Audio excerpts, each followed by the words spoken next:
Welcome to This Week in Hospitality Marketing, the podcast show number 304 with your host, Lauren Gray. Hello, everyone, and welcome to Hospitality Marketing, the podcast. I am your host, Lauren Gray, and this is episode number 304. So each week we spend about 20 to 30 minutes sharing the most interesting tools, news, and techniques being used in the hospitality industry. We also do a quick recap of our weekly live video show, This Week in Hospitality Marketing, which also airs every Friday, 11:30 a.m. Eastern U.S. time, as well as our Clubhouse Room, Hospitality Marketing, which runs every Monday through Thursday at 12 Eastern U.S. time. So with that, let's get started. And now, today's new resource tool. So our tools for review this week are two very similar. You're going to quickly realize why we're bringing them up, and of course, given the timeliness of it, the reason for why we're bringing them up. The first, which is the one that I thoroughly enjoy, I've used only once because it is a platform that is specific to its functionality.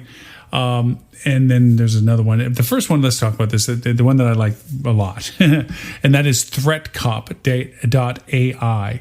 ThreatCop.ai is a cyber security simulator, as is also the other tool, which might as well tell you now is Cymulate, which is a CYMULATE.com. So the two tools, ThreatCop.ai and Cymulate.com, are, as I mentioned before, cyber security simulators.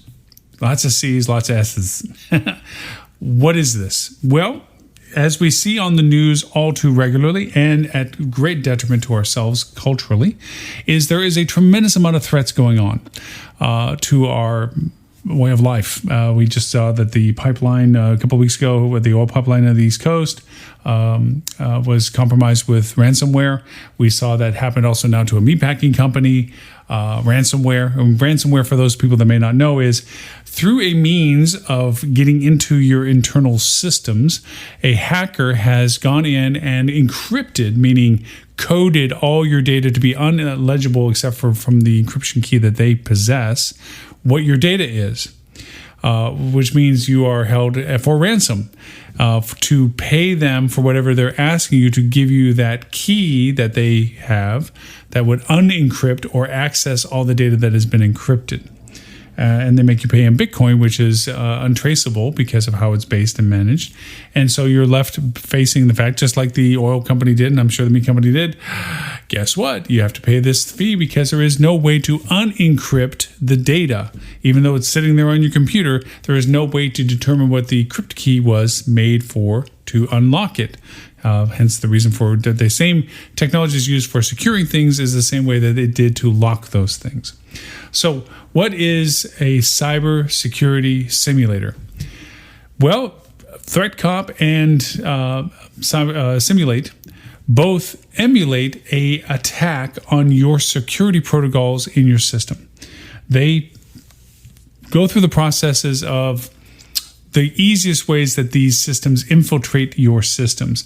And unfortunately, the reality is it's usually not high tech that causes this to happen in the sense of some forced breach or technology that they're pushing against your website all the time or pushing against your lock-in services and login services. They hit the soft targets, which is people. They send emails that are accidentally open that creates a code that runs immediately into the system that they accessed on, usually their work system, which gives them the ability to put a piece of code that gives them the authentication to get into your system and so forth. So we're going to talk a little bit about this, but the functionality and their techniques, obviously, but the functionality of these platforms, these tools, is to simulate those kinds of threats, to literally simulate sending these phishing emails to you, to your team, okay, and smishing and ransomware and all these other things that these systems do, okay, to get into your systems to create these scenarios like ransomware and smishing and phishing and all these other things. These simulate those, and then they give a progress report and show you where it was able to breach the system and, unfortunately, by whom. So you can go back to them and say, gee, Bob, you shouldn't open up that email from that place that you thought was interesting. And it teaches your people to learn how to begin to recognize these things that they should avoid. It's one thing to say, don't open up emails you don't recognize, but sometimes they make emails look like they're recognizable, and the damage is done by doing that. So recognize the authentication of things and so forth is a key component, and these platforms actually help in the teaching process with your team. So again, the two tools are ThreatCop.ai and Simulate.com, which brings us to the whole reason why we brought these two tools in, which is our technique of the week. Now, for this week's hospitality technique. So, our technique of the week is how cyber secure is your hospitality operation. You think, or most people think, that the size of the business creates the target on their back. The big, expensive companies that if they get breached is because they can demand higher monies and so forth. And in all honesty, and you're probably seeing this in the news right now, it doesn't matter whom you are. It could be a church, a home care center, a hospital, a small business. These are constantly having things, they're constantly pushing out these things to make you infiltrate their systems. And then they may not act on it right away. It might already be in your system and you don't know it. And then all of a sudden, they decide they want to make some extra money that day, and they go over and encrypt what they have access to, and then poof, here's your ransom demand, and pay it or don't get your data. Now, you may think, well, I got backups. They can do that, and they can do that. Nope, it's not that easy. Backups can also be compromised because they're connected to be your backup. And they already have thought of that, and they already know how to make sure you are locked out of anything to go back to where your data was. People say, well, it's stored elsewhere. You're right. And some things are recoverable that way. But the usability of that data, the functionability of that data, it locks out how you access your Gmails, how you access your information, how you access your platforms, how you access your password centralization accounts. All these things that you think are stopgaps to the process, they figured out how to lock all that stuff up. So having these tools that simulate the scenarios, the cybersecurity simulators, gives you a chance to go over and feel and find out where your weaknesses are first, evaluate if there's a commonality to it, determine the training from this, and they help you with all this. Especially the one that I'm in reference to is ThreatCop.ai. They help you determine what it is you need to do, it's specifically down to the people that may have caused the breach, and it creates training programs to teach your people how to go over and be secure. In previous discussions from times back, with people on our live show, St. Ange from Flip2 in particular, he and I had to laugh because it is as easy as well-intended team members not knowing what they've done. And I say this from the sense of if you want to see how secure your hotel's system is, toss down some flash drives in your parking lot, and I guarantee you, almost guarantee you, one of your staff members, well-intended, is going to pick them up and go, oh, let me find out who may own this, and they're going to put it into a computer that's probably connected to your internal network system in the back, and whatever's on that USB is now put right into your system, and lo and behold, you've been hacked. Now, there's lots of other ways. That's a simplistic example of this, and there's lots of things that can be done way more so than just this. An errant email, communications through SMSing, texting, obviously SMSing, same thing, through phone notifications and links within things. There's lots of ways to do this. So testing this, using these tools to evaluate your security protocol and creating training programs for it so you're constantly vigilant of it is more than just a safety to your business. It's a multi-billion-dollar business that's protecting you from it when you have insurances about cyber attack. They brought in the news just recently, today actually, I think I saw it in the morning news, that the cyber security industry, the cyber insurance industry, is a 14 billion plus business a year, meaning that's what they get in premiums to cover the exposure of companies being hacked.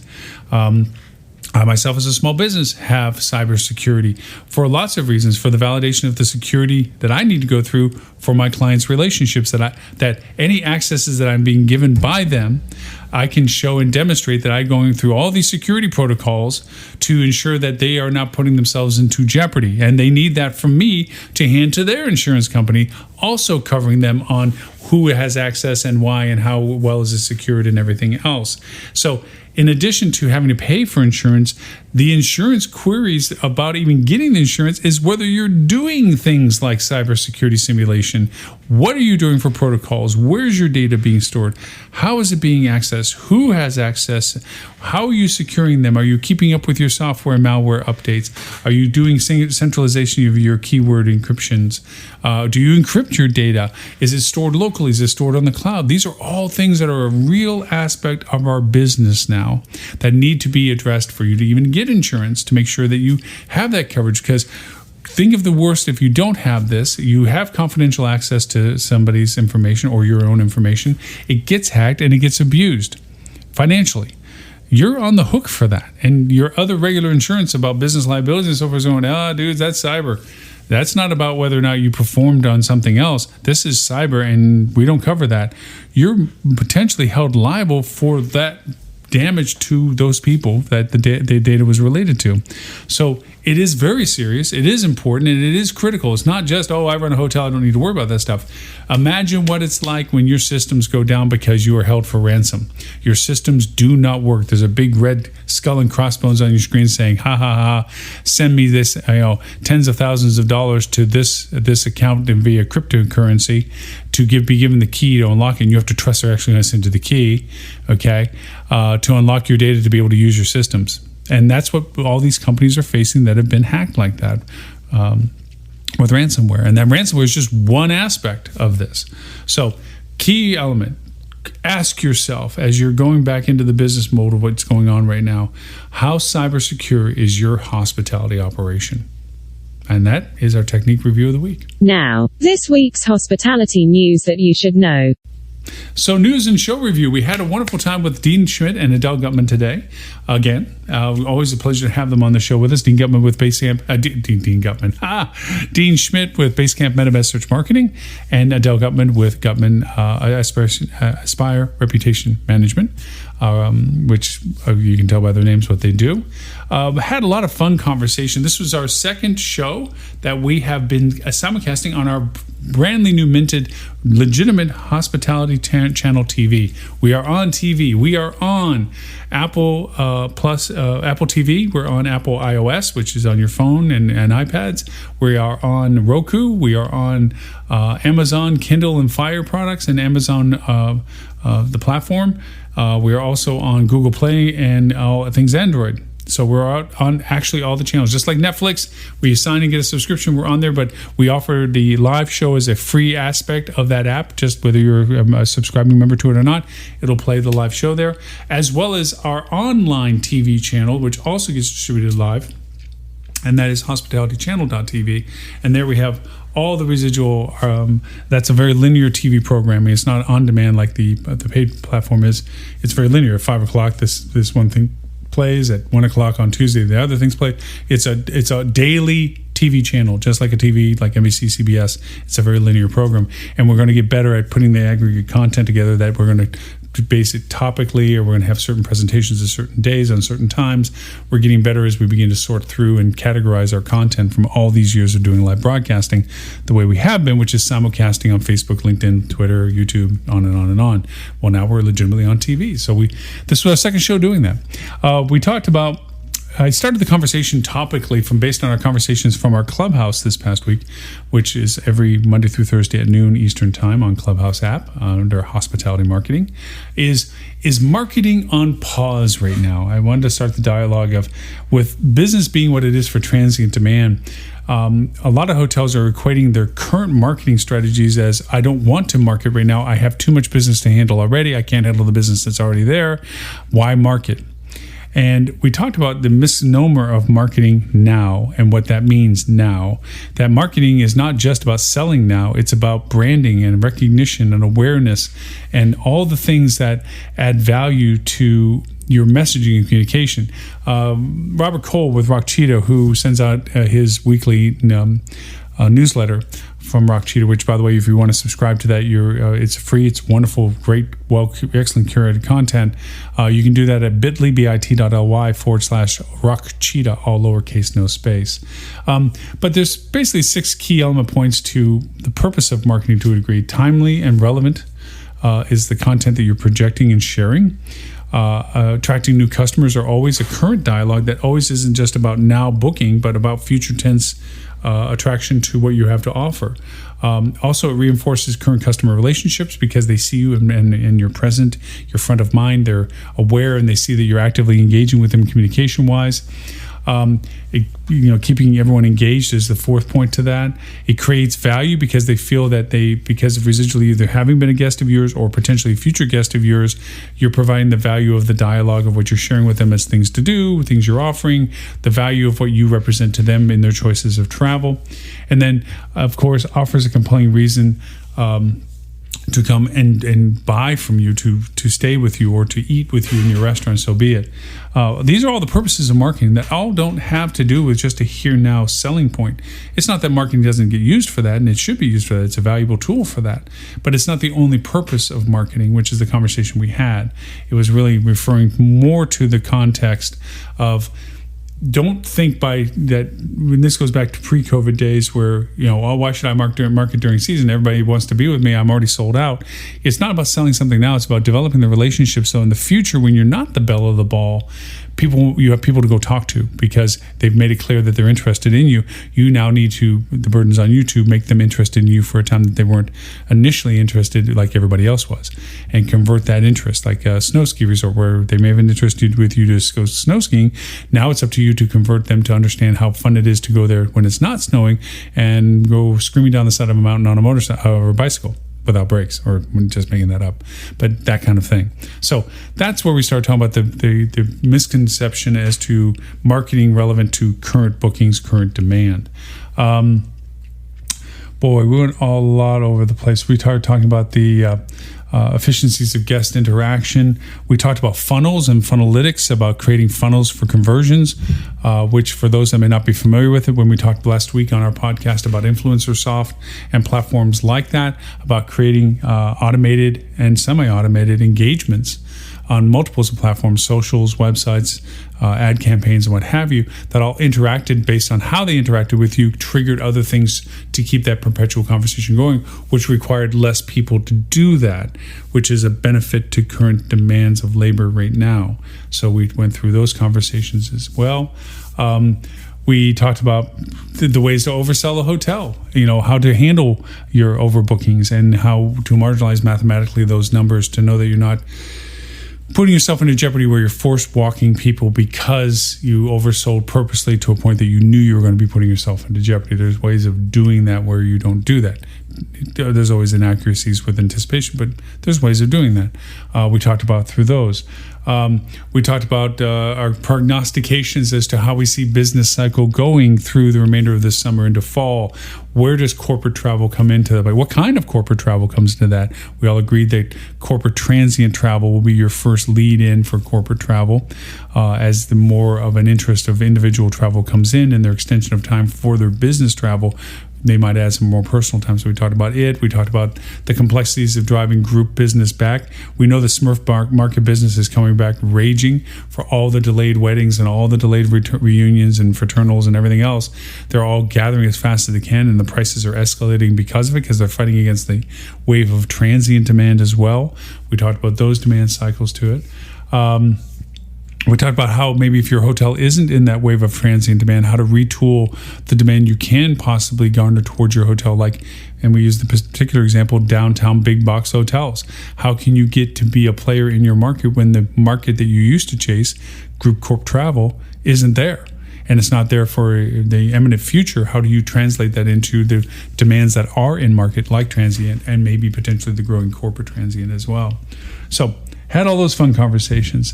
I went on to a tirade a little bit about the dysfunctionality of our current operations of hospitality business, the interactions between ownerships of hotels to management companies they hire, to property level responsibility to those at the property level, and how they're all blocked on their ways of solutions because everyone's pointing to each other as to who should be responsible for decisions and or monetary decisions, and how it doesn't get decided upon because of limitations that they all self-create. So had that conversation. We talked about a term that you're going to hear more and more about, and Adele brought it to our conversation today as well, and that is social proof. The value of social proof. What is social proof? it's all fine and good that we put on our websites what we're doing in relationship to COVID response, not just in the municipal guidelines that we may be having but that just got relaxed, but also as people's concerns and Q&A and FAQs about what people are to anticipate when they come and stay with us, that consumer dialogue. There's a limited trust factor of us in our conveyance of that information, but there's a more true trust of social proof of people saying what their experiences were like personally, first person, recently about their stay with the hotel that validates or denies what we're saying about what we're offering. So that social proof verification, that social proof of what we do is going to be critical on platforms, to Adele's credit, because she referred to them, like TripAdvisor and so forth, where you have that consumer sentiment that anything over the past 14 months prior is not relevant. That's out the window. It does have a mathematical impact on your rankings and scores and so forth, but people are going to discount the perspectives that did not occur since COVID tremendously because of a relevance of what they're more interested in now, and that is, are people asking to wear masks, not wearing masks? Are they serving food, not serving food? Is it still packaged and bagged, or are there buffet lines? These things are what are making the difference on people's social proof understanding. So expect to hear more of that term as it comes around.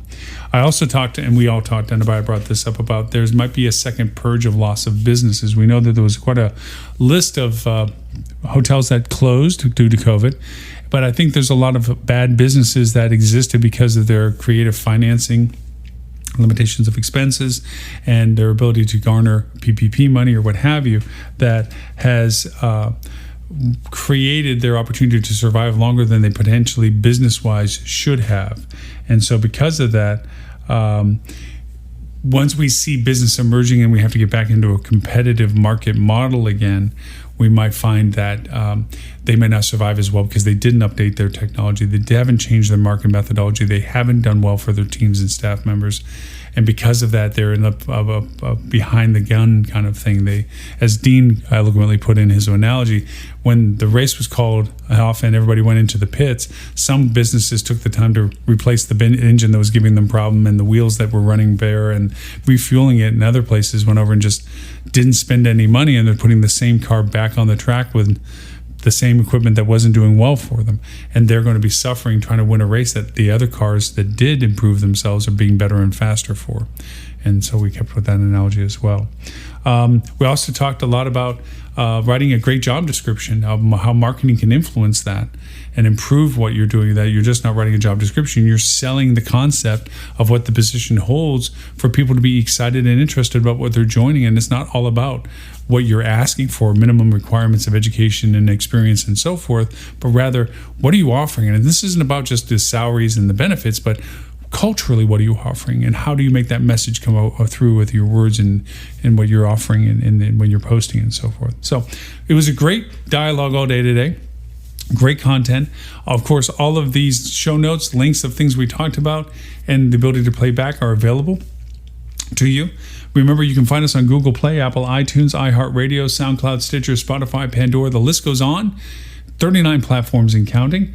We're even on Amazon's Alexa, Google Assistant, and Siri. Just simply ask any of those platforms, hey, you know who, play the Hospitality Marketing Podcast, and it'll play this podcast for you, so you don't even have to go to it. But if you did find out one of those platforms, it's your first time finding us, please, you can subscribe to us on that platform, no matter which one that you have found us on or which one you may use.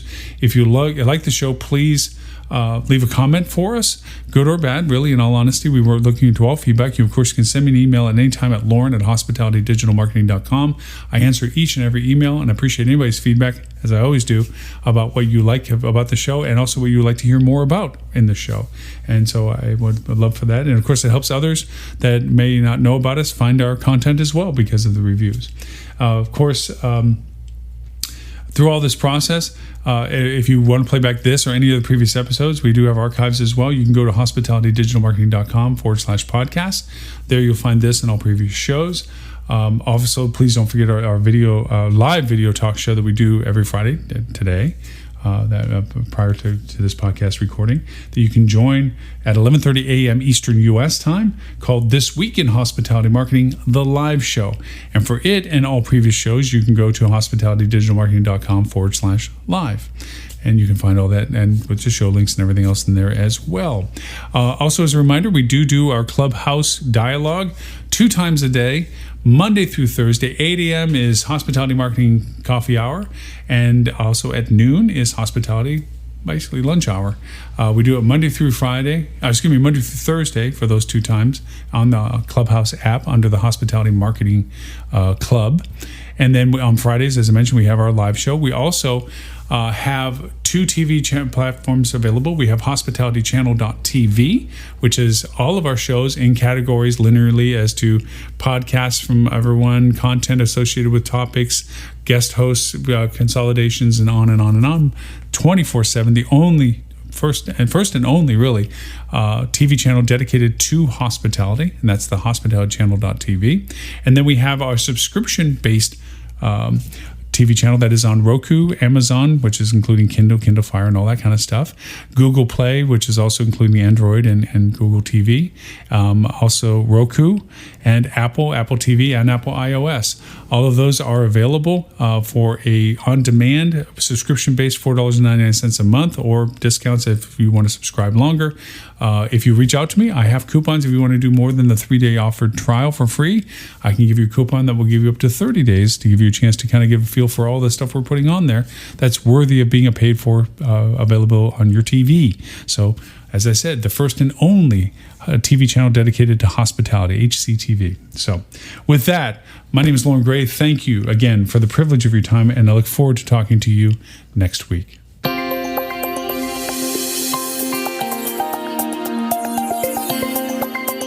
You have been listening to This Week in Hospitality Marketing, the podcast show 304, brought to you by Hospitality Digital Marketing and in support of the HSMAI, Hospitality Sales and Marketing Association International, all right reserved, copyright 2021.